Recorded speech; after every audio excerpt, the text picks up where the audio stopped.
Assalamu alaikum, brothers and sisters. Welcome back to my channel one more time.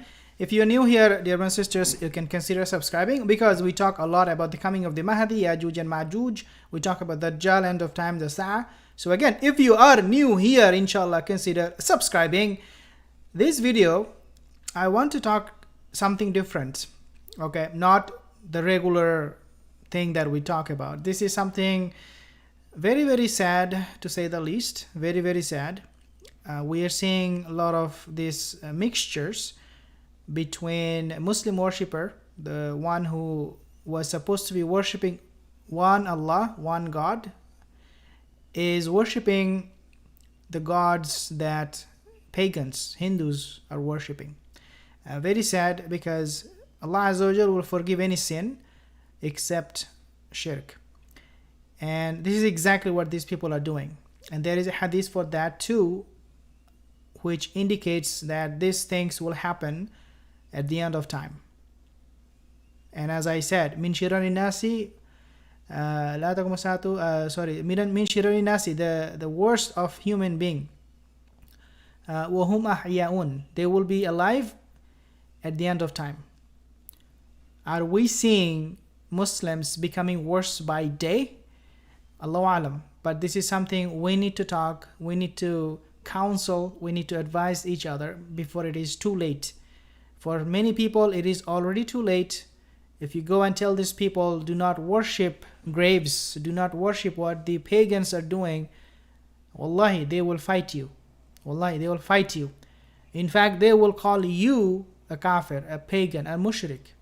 And they will call themselves pure Muslim. They are the one following Allah Azza wa Jal. They are the one who has good connection with Allah Azza wa Jal. This is exactly what they'll tell you.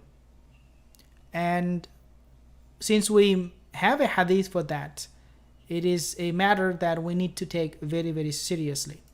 The whole narrative, okay, the whole narrative of the monotheistic belief is going to be changed if we do not talk about it. So we need to address this, not only because we want to save ourselves, but also we want to save other people. We want to give da'wah to the Hindus, to the non-Muslims, whoever is worshipping paganism, idols, statues. We need to give them da'wah. So I'm going to be mentioning you the hadith in a second, but let me play the video a little bit here, then inshallah you will know what I'm talking about. Let's see here.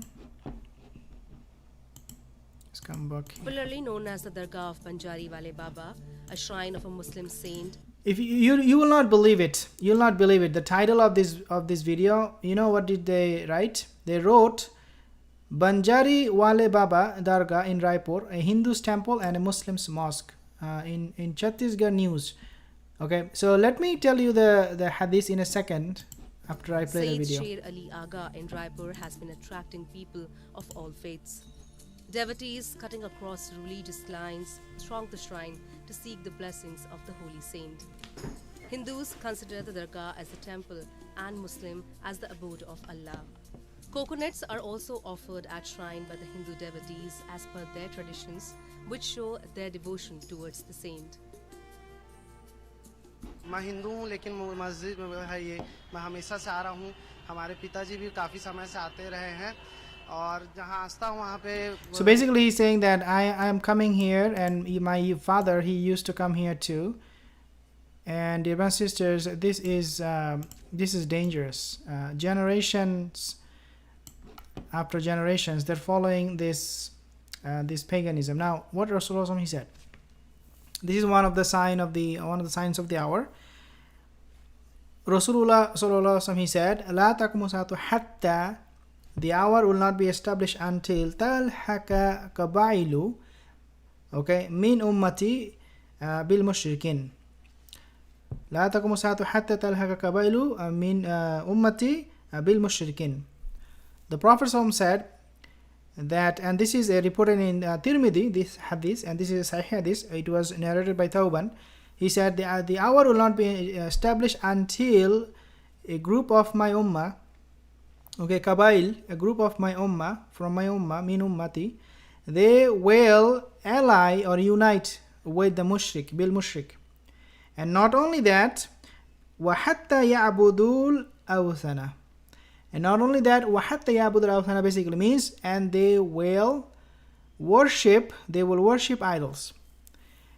And dear brothers and sisters, what you have just seen, this guy and many of them, they are coming to this dargah. They are considering this dargah as a abode of Allah, as she said in the narration. And the Muslims are saying that the Hindus are saying this is a temple. Okay, this is a temple. Subhanallah. And this has many people coming, not only Muslims but Hindus and many other faith, many other people are coming to worship this place. I want to also make mention about some of the other hadiths about the end of time. Rasulullah sallallahu alaihi wasallam, he said that the next one that I want to share with you is going to be the one I was thinking about, this one. Okay, this is something very, very interesting. This next hadith is very, very interesting. Rasulullah, he said, he talks about somebody who we call today a cool guy, a cool dude. That's what we call people, cool dude these days. Somebody acting cool, somebody who has knowledge, somebody who gets it. A cool buddy, cool dude.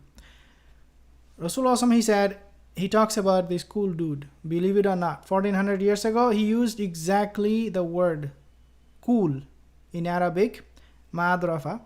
Rasulullah, he said, وَيُقَالُ لِرَجُلِ مَا أَكَلَهُ وَيُقَالُ لِرَجُلِ مَا أَكَلَهُ basically means people will tell this guy مَا أَكَلَهُ, he has akal, he has knowledge, he has intelligence, he is very, very clever.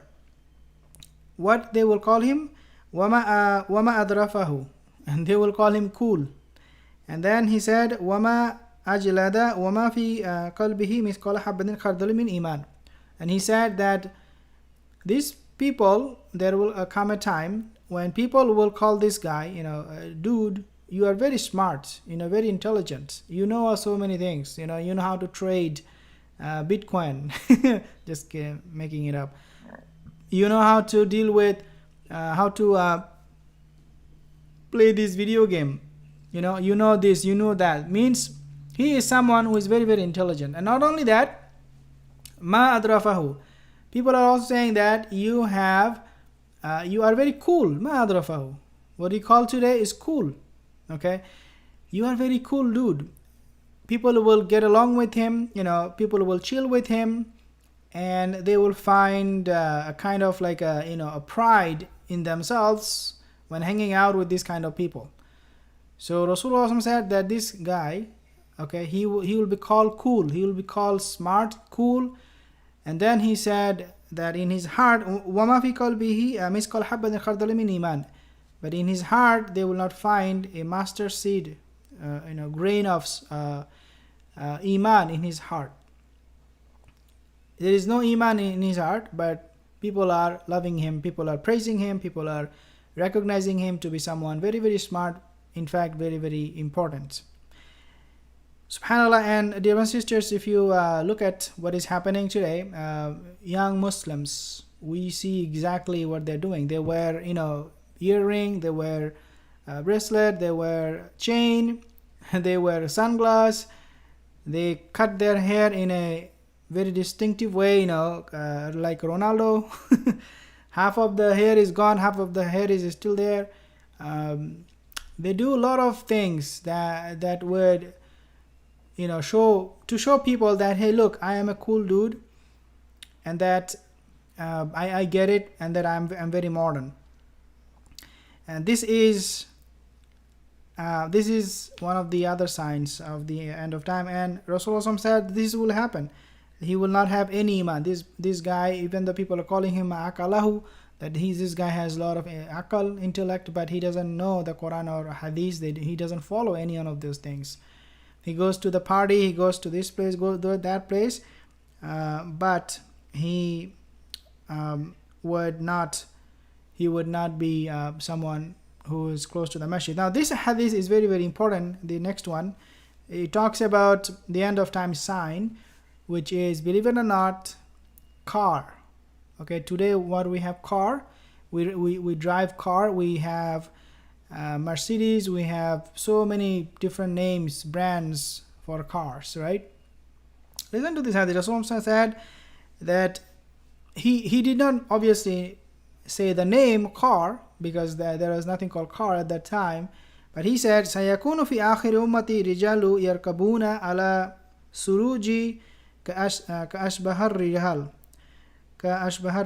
Basically means that سيكون في آخر أمتي, at the end of the time, the last part of my ummah, you will see rijalu yarkabuna, a rijal, a man will ride ala suruji, on a spacious couch, ka'ashbah rihal, is almost like the saddle of a camel, but it is not the saddle of a camel. He said it is like the saddle of a camel. So Rasulullah is describing the couch, which is, or seat, what we call today, seat, which is wide, okay, ka'ashbah rihal, which is wide, and last part of my ummah will ride on it. So if you take a look at all of these cars, and even could be aeroplane, Rasulullah, he indirectly said, but this is not camel, okay, camel saddle. He just said this will be like the saddle of a camel, but this is not the saddle of a camel. This is something new. This is something, a new invention. And today, if you take a look, what is this new invention? What is this new way of transportation? It is the car. It can be aeroplane. But the point here is that hadith came true. That doesn't mean the hadith has been fulfilled in its entirety. The ulama said maybe in the future there will be something else coming.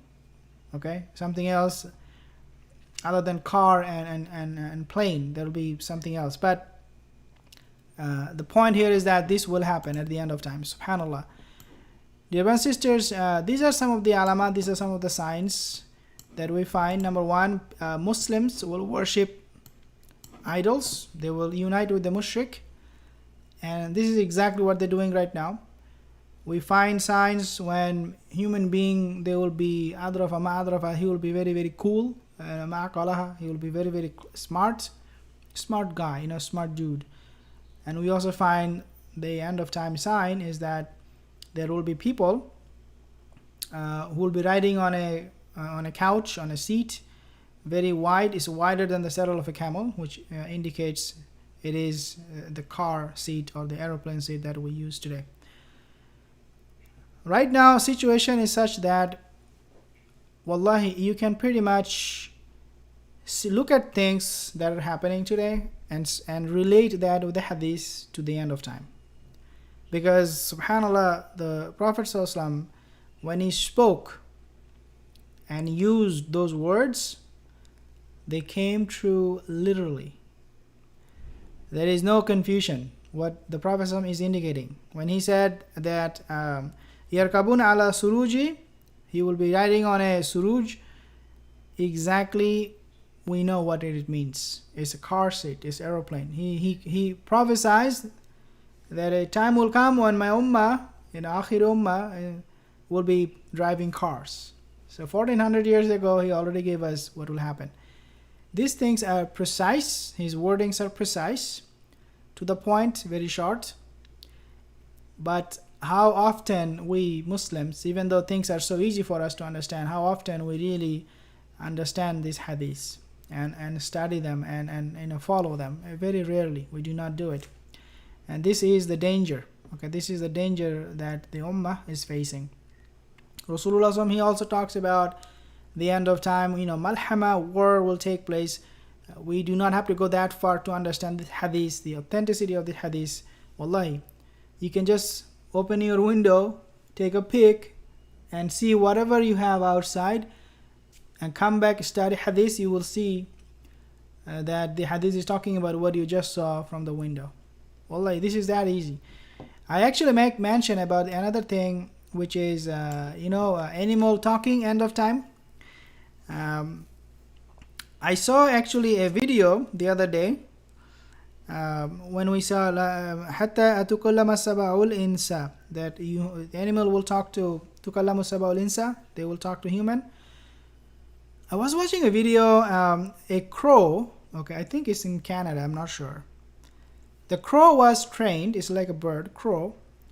It was trained to the point where it was not only able to understand instructions.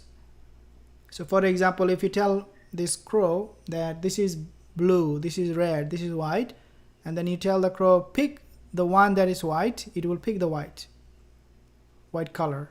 This is how smart animals are. Not only that, it can actually talk. I'm not making it up. You can just go on Google and search crow talking. It can even talk. And so whatever we see today, you find there is a hadith about it. And these are all of them. It's not that we just find hadith and we know, okay, the Prophet only mentioned. But the point here is that these hadiths, they are talking about end of time, for which we need to prepare ourselves. And dear brothers and sisters, if we don't, then there's a point of mentioning these hadiths. Even me talking to you about this hadith, there's no need for that. If you are not willing to accept the authenticity of the hadith, first of all. Second of all, make preparation so that you're ready to meet the fitna, the challenges that come to you because of the end of time, and be able to save yourself from the Dajjalic system we are living today. Okay, that is my main point, really. Okay, and these hadiths, they are there. Okay, they are there. It's talking very clearly what is happening. If you comment, Assalamu alaikum, brother, can you do a Q&A session? Inshallah, I will do for sure. That should be interesting. No, not a problem. But if you have any question, you can let me know. Inshallah, I'll give you the answer in the comment section. Let me know if you have any question. If you do not, if you're not sure about anything that I mentioned, or if you have any question, you can always let me know. Inshallah. There are other hadiths that talks about end of time. For example, knowledge will be taken away. We are seeing widespread prevalence of ignorance. People come to the masjid, believe it or not. I'm gonna give you one example of ignorance. Religious knowledge that the Prophet will be taken away. Yukbadu al ilmu. Zalazilu. So I'm talking about Yurfa fiha al-ilm. I'm going to be talking about the ilm that will be taken away, that will be lifted. The Prophet, he said, the end of time will be when you see the knowledge will be lifted, religious knowledge. So if you go to the masjid and you see, for example, Jummah, right? You will see people come to the Jummah to pray Jummah. All of a sudden, you will see that in the back row, people are talking. I have seen it all the time. Like I gave khutbah. I still give khutbah. I gave khutbah yesterday. Now because of the COVID-19, we do not have so many people. But before, when we had like a whole bunch of people, at the back row, I would see people talking. The moment I start talking, khutbah, they will start gossiping. They will talk to each other. And I don't know why they do it. When it is haram. Even to say to the next person, shh, don't talk during Jummah is sinful. You will get a sin for that. If you tell somebody else, hey, shh, don't talk, even that much is a sin. But these people, they talk to each other. They talk about their family, maybe their food. I don't know what they're talking about. But it's just, incredible how ignorant people are. Just to give you one example. I'm not saying this is the example. This is just one example. I'm sure there are many others. Leave a comment, as I said, brothers and sisters. If you're new here again, consider subscribing. Yeah, they do talk during Juma. What's the best way to get closer to Allah? Best way to get closer to Allah is continuous good deed. Make dhikr or whatever good deed you do. I would personally suggest you to do the bare minimum. I'm not gonna tell you pay charity and go for Hajj, come close to Allah. No, just do the bare minimum, but do it continuously. Assalamu alaikum wa rahmatullahi.